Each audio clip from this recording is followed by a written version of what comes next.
আসসালামু আলাইকুম। আজকে আমরা ইউআই বা ইউজার ইন্টারফেস ডিজাইনের প্রসেস বা স্টেপসগুলো সম্পর্কে জানব, যেগুলো ফলো করে একটি সুন্দর এবং ইউজেবল ইউজার ইন্টারফেস তৈরি করা হয়। চলুন প্রসেস বা স্টেপসগুলো জেনে নেওয়া যাক। প্রথমেই ব্যবহারকারীদের বোঝা এবং প্রয়োজনীয় রিকোয়ারমেন্টস বা প্রজেক্ট ব্রিফ বুঝতে পারা। এটি হচ্ছে আমাদের প্রাইমারি বা গুরুত্বপূর্ণ কাজগুলোর মধ্যে একটি। যে কোনো প্রজেক্ট হোক না কেন, সেটা হোক ক্লায়েন্ট প্রজেক্ট বা আমার পোর্টফোলিও সাজানোর জন্য, আমি যদি সেই কাজটাই না বুঝতে পারি আমি কি ডিজাইন করব। সিম্পল, আগে আমাকে বুঝতে হবে আমি কি করছি, কার জন্য করছি, কয়টা স্ক্রিন করতে হবে, এর ইউজার কারা, এর ভিজুয়াল স্টাইল কেমন হবে, টার্গেট অডিয়েন্স কারা, তাদের বয়স কত থেকে কত হতে পারে ইত্যাদি। সামনের লেসনগুলোতে সম্পর্কে আমরা বিস্তারিত জানবো ইনশাল্লাহ। এর গোল বা লক্ষ্য কি? টার্গেট অডিয়েন্স এবং তাদের চাহিদা, পছন্দ এবং পেন পয়েন্ট শনাক্ত করা। এর প্রসেসটা হচ্ছে সাক্ষাৎকার, ইউজার পার্সোনাস এবং ইউজার জার্নি ম্যাপিং এর মাধ্যমে ইউজার রিসার্চ পরিচালনা করা। এর ফলাফল ইন্টারফেসের জন্য ব্যবহারকারীর লক্ষ্য এবং প্রয়োজনীয়তা বোঝা যায়। এখানে আমরা একটি সিম্পল রিকোয়ারমেন্টস দেখতে পাচ্ছি। আমাদেরকে প্রত্যেকটা প্রজেক্ট করার আগে ভায়ার বা ক্লায়েন্টের কাছ থেকে আমরা এরকম একটা রিকোয়ারমেন্টস বা প্রজেক্ট ব্রিফ পাবো। সেখান থেকে আমাদের বুঝতে হবে আমাদের কয়টা সেকশন করতে হবে, আমার ক্লায়েন্টস কোন ধরনের ডিজাইন চাচ্ছে, এর স্টাইল বা ভিজুয়াল লুকসটা কেমন হবে, এর রং, টাইপোগ্রাফি, প্রত্যেকটা বিষয় সম্পর্কে আমাদের এই ব্রিফ থেকেই ধারণা নিতে হবে। পরবর্তী প্রসেসটা হচ্ছে ইনফরমেশন আর্কিটেকচার। এর লক্ষ্য হচ্ছে সহজ নেভিগেশন এবং অ্যাক্সেস যোগ্যতা নিশ্চিত করতে কন্টেন্ট অর্গানাইজ করা। এর প্রসেসটা হচ্ছে মেইন সেকশনগুলো ডিফাইন করা, তথ্যগুলো শ্রেণীবদ্ধ করা এবং সাইড ম্যাপ তৈরি করা। এর ফলাফলে কি হবে? বিষয়বস্তুর সাথে কন্টেন্টের একটি ওয়েল অর্গানাইজড লেআউট, যা নিশ্চিত করে যে ব্যবহারকারীরা সহজভাবে নেভিগেট করতে পারবেন। পরবর্তীতে আসছে ক্রিয়েট মুড বোর্ডস। একটি মুড বোর্ড হলো একটি ডিজাইন টুল যা একটি ডিজাইন প্রকল্পের প্রাথমিক পর্যায়ের ভিজুয়াল রেফারেন্স এবং ধারণাগুলির একটি সংগ্রহ হিসেবে কাজ করে, যা ডিজাইনের দিক নির্দেশনাতে সহায়তা করে। একটি মুড বোর্ডের প্রাথমিক লক্ষ্য হল প্রকৃত ডিজাইনের কাজ শুরু করার আগে একটি প্রকল্পের জন্য একটি পরিষ্কার এবং সুসংহত চাক্ষুষ দিক নির্দেশ স্থাপন করা। এর প্রসেসটা হচ্ছে প্রজেক্টস গোলের সাথে সামঞ্জস্যপূর্ণ ভিজুয়াল এলিমেন্টসগুলো সংগ্রহ করা। এর মধ্যে রং, টেক্সচার, টাইপোগ্রাফি, ইমেজ ইত্যাদি অন্তর্ভুক্ত থাকে। এর ফলাফলে কি হচ্ছে? মুডবোর্ড একটি ভিজুয়াল ভাষা প্রদান করে যা রং, টেক্সচার এবং স্টাইলকে সংজ্ঞায়িত করে। আমরা একটি উদাহরণের মাধ্যমে দেখতে পারি। আমরা একটা প্রজেক্ট শুরু করার আগে আমার ভায়ার কি চাচ্ছে, প্রজেক্টের টার্গেট অডিয়েন্স কারা, তাদের এজ, ন্যাশনালিটি, জেন্ডার এবং জব রোল সম্পর্কে ধারণা নিতে পারি। আমার ডিজাইনের স্টাইল কেমন হবে, কোন লেআউটের উপর কাজ করলে আমার ডিজাইন ইউজেবলের পাশাপাশি বিজনেস গোল অ্যাচিভ করবে, আমার ডিজাইনের সাথে সামঞ্জস্যপূর্ণ মুড বোর্ড কালেকশন করব, আমার প্রজেক্টের মধ্যে কোন কোন কালারগুলো সুইটেবল হবে, এর টাইপ ফেসগুলো কেমন হবে, এই সব কিছু আমার প্রজেক্ট শুরু করার আগেই নির্ধারণ করে নিতে হবে। এছাড়াও আমাদের প্রজেক্ট শুরু করার আগে কালার স্টাইল গাইড এবং টাইপোগ্রাফি স্টাইল গাইডও ক্রিয়েট করে নিতে হবে। তারপরে আসি ওয়্যার ফ্রেমিং। এর লক্ষ্য হচ্ছে লেআউট এবং স্ট্রাকচারের জন্য একটি লো ফিডেলিটি আউটলাইন তৈরি করা। এর প্রসেসটা হচ্ছে sketch, Figma or Adobe XD এর মতো টুলস ব্যবহার করে header, footer, content areas and নেভিগেশনের মতো উপাদানগুলির পজিশন অন্তর্ভুক্ত করে একটি মৌলিক নকশা বা স্কেচ তৈরি করা। আমরা যেহেতু ফিগমাতে ডিজাইন করব, তাই আমরা হব ফিগমা ডিজাইনার। আচ্ছা, ওয়্যার ফ্রেমিংয়ের বিষয়টা একটু দেখে নেই, তাহলে আমরা আরেকটু পরিষ্কার ধারণা পাবো। এখানে একটি হ্যান্ডমেড সব ওয়েবসাইট ডিজাইনের ওয়্যার ফ্রেম তৈরি করা হয়েছে। আচ্ছা, এর ফলাফলে কি হয়? ভিজুয়াল ডিটেলস ছাড়াই এলিমেন্টসের স্থান নির্ধারণের জন্য একটি সহজ কাঠামো তৈরি হচ্ছে এবং এই ওয়্যার ফ্রেমের উপর ডিপেন্ড করেই পরবর্তীতে আমরা ভিজুয়াল ডিজাইন করে থাকি।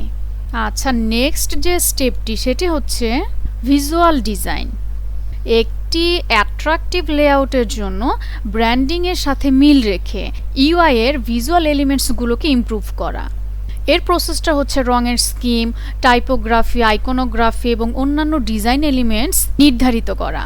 স্বাভাবিকভাবে বিষয়বস্তুর মাধ্যমে ব্যবহারকারীদের গাইড করার জন্য একটি ভিজুয়াল হাইরার্কি স্থাপন করা। এর ফলাফলে হাই ফিডেলিটি মোকআপ বা ইন্টারফেসের ফাইনাল লুক প্রদর্শন করবে। যেমন একটু আগে আমরা যে ওয়্যার ফ্রেমটি দেখেছিলাম, সেই ওয়্যার ফ্রেমের উপর ডিপেন্ড করে এখানে একটি ভিজুয়াল ডিজাইন করা হয়েছে।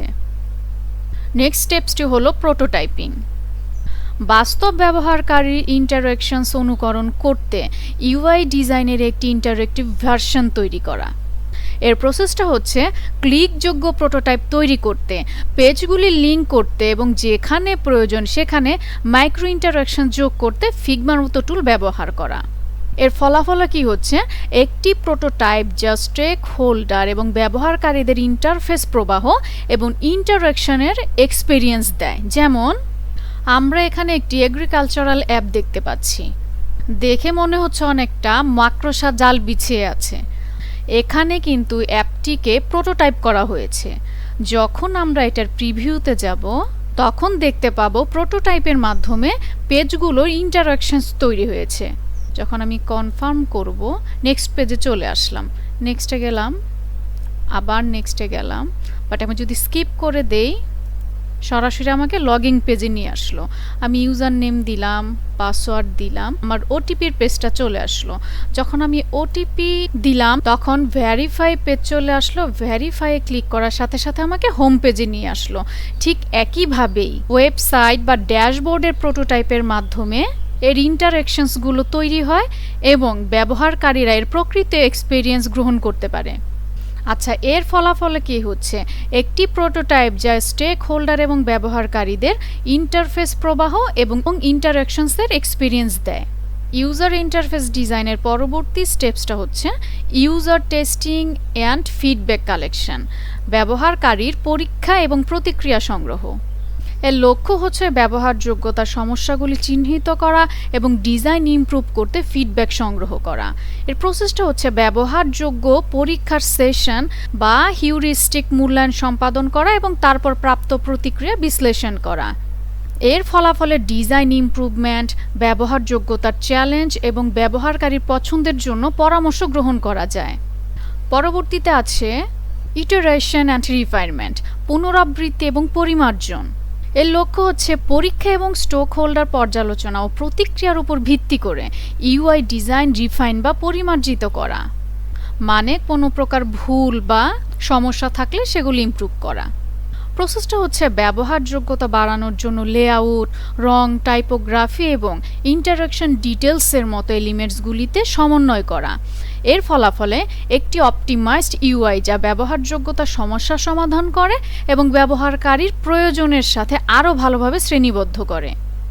পরবর্তী স্টেপসটা হচ্ছে ডেভেলপমেন্ট হ্যান্ডঅফ। এর লক্ষ্য হলো ইউআই সঠিকভাবে বাস্তবায়নের জন্য ডেভেলপারদের সমস্ত ডিজাইন অ্যাসেটস প্রদান করা। প্রসেসটা হচ্ছে অ্যাসেট, স্টাইল গাইড এবং ডিজাইন ডকুমেন্টেশন শেয়ার করতে জেপ্লিন, ফিগমা, ইন্সপেক্ট বা অ্যাডোবে XD এর মতো হ্যান্ড অফ টুল ব্যবহার করা। এর ফলাফলে ডিজাইন থেকে ডেভেলপমেন্ট পর্যন্ত একটি মসৃণ ট্রানজিশন নিশ্চিত করে যে সমস্ত এলিমেন্টসগুলো সঠিকভাবে প্রয়োগ করা হয়েছে। লাস্ট স্টেপসটা হলো লঞ্চ পরবর্তী মূল্যায়ন এবং পুনরাবৃত্তি। এর লক্ষ্য হচ্ছে বাস্তব ব্যবহারকারীর ডেটা এবং প্রতিক্রিয়ার উপর ভিত্তি করে ক্রমাগত ইউআই নিরীক্ষণ এবং উন্নত করা। এর প্রসেসটা হলো বিশ্লেষণের মাধ্যমে ব্যবহারকারীর আচরণ ট্র্যাক করা, ফিডব্যাক সংগ্রহ করা এবং ব্যবহারকারীর অভিজ্ঞতা অপটিমাইজ করতে পুনরায় আপডেট করা।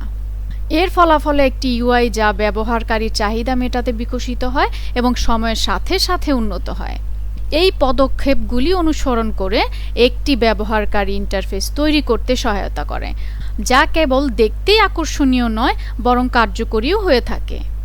নেক্সট ক্লাসে UI design, structure and elements নিয়ে জানবো ইনশাআল্লাহ। আজকে তাহলে এখানেই শেষ করছি। আসসালামু আলাইকুম।